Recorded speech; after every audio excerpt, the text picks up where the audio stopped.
विश्राम कभी विश्राम सावधान का सावधान।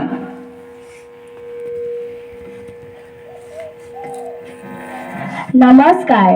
আজিৰ দিনটোৰ পৰিৱেশনকাৰী মই শ্ৰী নিহা দেৱী। সুপ্ৰভাত। পাঠসভালৈ সকলোকে স্বাগতম জনালোঁ।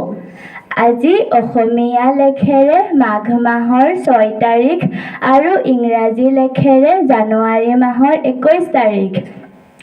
আজিৰ দিনটোৰ তাৎপৰ্য হ'ল 1952 চনৰ আজিৰ দিনটোতে জৱাহৰলাল নেহৰুৰ নেতৃত্বত ভাৰতীয় জাতীয় কংগ্ৰেছ দলে জয়লাভ কৰে। 1972 চনৰ আজিৰ দিনটোতে মণিপুৰ, ত্ৰিপুৰা আৰু মেঘালয়ে সম্পূৰ্ণ ৰাজ্য হিচাপে স্বীকৃতি লাভ কৰে। 1986 চনৰ আজিৰ দিনটোতে বলীউডৰ তাৰকা প্ৰদীপ ৰাৱত আৰু সুশান্ত সিং ৰাজপুতৰ জন্ম হয়। আজিৰ দিনটো আমাৰ বিদ্যালয়ৰ বাবে